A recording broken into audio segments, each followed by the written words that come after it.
Hello guys. അപ്പോൾ ഇന്ന് കണ്ടേ എൻ്റെ അനിയത്തിയും കൊണ്ട് ഞാൻ NS വരെ ഒന്ന് പോവുകയാണേ. കണ്ണൊന്ന് ടെസ്റ്റ് ചെയ്യണം. ഒരു വട്ടം പോയി ടെസ്റ്റ് ചെയ്തതാണ്. അവൾ അന്ന് പഴയ ഗ്ലാസ് എടുക്കാത്തതുകൊണ്ട് തന്നെ അന്ന് ടെസ്റ്റ് ചെയ്യുമ്പം ഡോക്ടറിന് അറിയാൻ പറ്റില്ല, പഴയ പവർ നോക്കിയിട്ടേ പറ്റത്തോളം എന്ന് പറഞ്ഞ് അങ്ങനെ പിന്നെ ഒരു ദിവസത്തേക്ക് പോകാമെന്നും പറഞ്ഞ് അങ്ങനെ അതും തീരുമാനിച്ച് അവൾ അവിടെ നിന്ന് ഇറങ്ങി. പിന്നെ പോയപ്പോൾ എന്നെയും കൂടെ വിളിച്ചേട്ടോ. ഞാൻ പറഞ്ഞു ഓട്ടോ വിളിച്ച് പോകാനാണെങ്കിൽ വരാം, കാര്യം കാല് വയ്യാണ്ടിരിക്കല്ലേ, നടക്കാനൊന്നും വയ്യാന്നേ, കാലൊക്കെ പണി മുടക്കി. അങ്ങനെ പിന്നെ ദാണ്ടേ ഞങ്ങൾ നേരെ NSലെത്തി. മാമാടെ ഓട്ടോയിലാണ് കേട്ടോ ഞങ്ങൾ വന്നത്, അത് പറയാനായിട്ട് വിട്ടുപോയി. അങ്ങനെ നേരെ ഡോക്ടറിൻ്റെ അടുത്തോട്ട് തന്നെ പോയി കേട്ടോ, ഡോക്ടറിൻ്റെ ക്യാബിനിലോട്ട്. അവിടെ ചെന്നപ്പോൾ സിസ്റ്ററും ഡോക്ടറും ഒക്കെ ഫുഡ് കഴിക്കുകയാണ്. അങ്ങനെ കുറച്ച് നേരം ഞങ്ങൾ അവിടെ ഇരുന്ന് കേട്ടോ. അവിടെ ഇരുന്ന് കുറച്ച് കഴിഞ്ഞപ്പോഴത്തേനും സിസ്റ്റർ വന്നിട്ട് ടോക്കൺ ഇങ്ങ് തരാൻ പറഞ്ഞപ്പോൾ ഞങ്ങളുടെ കയ്യിലില്ല കേട്ടോ. ഞാൻ മര്യാദയ്ക്ക് പറഞ്ഞതാണ് അവളുടെ അടുത്ത് ടോക്കൺ എടുത്തിട്ട് പോകാമെന്ന്. കേട്ടില്ല, പറഞ്ഞിട്ട് കാര്യമുണ്ടോ. അങ്ങനെ പിന്നെ ടോക്കൺ എടുക്കാനായിട്ട് താഴെ വന്നപ്പോഴത്തേനും അധികം തിരക്കില്ലാത്തത് കൊണ്ട് തന്നെ ടോക്കൺ എടുത്ത് പിന്നെ മേളിൽ ചെന്നപ്പോഴത്തേനും സിസ്റ്റർ പറഞ്ഞത് കേട്ട് ഞെട്ടി.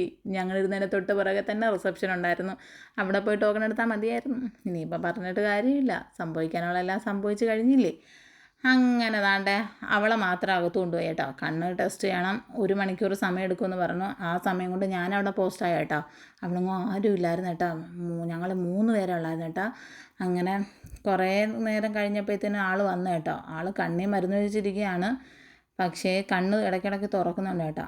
അങ്ങനെ അവളെ അവിടെ ഇരുത്തിയിട്ട് ഞാൻ എൻ്റെ കണ്ണാടി ഒന്ന് നേരെയാക്കാൻ വേണ്ടിയിട്ട് പോയി കേട്ടോ. കണ്ണാടി സ്ക്രൂ അന്ന് പണി തന്നെങ്കിലും അത് ശരിയാക്കി. ഇപ്പോൾ വീണ്ടും പോയി. അങ്ങനെ അത് അവിടെയുള്ള പയ്യനെ കൊണ്ടൊന്ന് ശരിയാക്കിച്ചു. അങ്ങനെ ഇങ്ങോട്ട് വന്നപ്പോൾ തിരിച്ച് വന്ന് അവിടെ ഇരുന്നപ്പോഴത്തേനും കണ്ണ് ടെസ്റ്റ് ചെയ്തതും എല്ലാം വിശദീകരിച്ച് പറയുകയാണ് കേട്ടോ. അങ്ങനായിരുന്നു ഇങ്ങനായിരുന്നില്ല, അതിലെത്ര മണിക്കൂർ വെച്ച്, ഇതിനകത്ത് ഇത്ര മണിക്കൂർ വെച്ചെന്നൊക്കെ പറഞ്ഞു കേട്ടോ. പക്ഷേ എനിക്കൊന്നും മനസ്സിലായില്ല. അവൾ പറഞ്ഞതെല്ലാം ജപ ഇവരെന്തൊക്കെയാണ് ഈ പറയുന്നത് എന്നുള്ള ചിന്തയായിരുന്നു കേട്ടോ എനിക്ക്. ഒരു കാര്യം കൂടെ പറയാൻ മറന്നുപോയി, ഈ വീഡിയോ എടുത്തത് അവൾ അറിഞ്ഞിട്ടില്ല. ഈ വീഡിയോ അപ്ലോഡ് ചെയ്യുമ്പോഴത്തേനും അവൾ കാണും, അപ്പോൾ എനിക്കുള്ളത് കിട്ടും. അത് ഞാൻ സന്തോഷത്തോടെ മേടിച്ചെല്ലാം പറ്റൂ, എന്തായാലും ചെയ്തു പോയില്ലേ. അങ്ങനെ പിന്നെ ദാണ്ടെ ഡോക്ടർ വന്ന് വിളിച്ചു, ടെസ്റ്റൊക്കെ ചെയ്ത് വലിയ കുഴപ്പവും കാര്യങ്ങളൊന്നുമില്ല, പവർ ഗ്ലാസ് തന്നെ ഉപയോഗിക്കുക എന്നൊക്കെ പറഞ്ഞു. അങ്ങനെ നേരെ ഞങ്ങളിനി വീട്ടിലേക്ക് പോവുകയാണ് കേട്ടോ. ഞങ്ങൾ പുറത്തിറങ്ങിയപ്പോഴത്തേന് ഇങ്ങോട്ട് വന്നപ്പോൾ അത് ശ്രദ്ധിച്ചില്ല കേട്ടോ. അങ്ങോട്ട് പോയപ്പോഴാണ്, ഞങ്ങൾ തിരിച്ചിറങ്ങിയപ്പോഴാണ് ശ്രദ്ധിക്കുന്നത്. ഇൻഡിപെൻഡൻസ് ഡേയുടെ ഒരുക്കങ്ങളൊക്കെ കണ്ട് നല്ല രസമുണ്ടായിരുന്നു കേട്ടോ. അടിപൊളിയായിട്ട് ഡിസൈനൊക്കെ ചെയ്തായിരുന്നു. അങ്ങനെ പുറത്തിറങ്ങിയപ്പോൾ കണ്ണ് കാണാമയ്യേ എന്ന് പറയുന്നത്, കണ്ണിൽ മരുന്നൊഴിക്കുമ്പോൾ ഒരു പ്രശ്നമുണ്ട് കേട്ടോ. അതുകൊണ്ട് തന്നെ മുഖത്തൂടെ ഷോൾ ഇട്ടിട്ടാണ് കേട്ടോ ആൾ ഇറങ്ങി വന്നത്. അങ്ങനെ മാമാടെ ഹോട്ടലിൽ നേരെ തിരിച്ച് വീട്ടിലേക്ക്. അപ്പോൾ ഇന്നത്തെ വീഡിയോ ഇത്രയുള്ളൂ. അടുത്ത വീഡിയോയിൽ കാണുമ്പോൾ ta-ta bye bye, see you. വീഡിയോ ഇഷ്ടമായി ലൈക്ക് ഷെയർ ആൻഡ് സബ്സ്ക്രൈബ് ചെയ്യണം.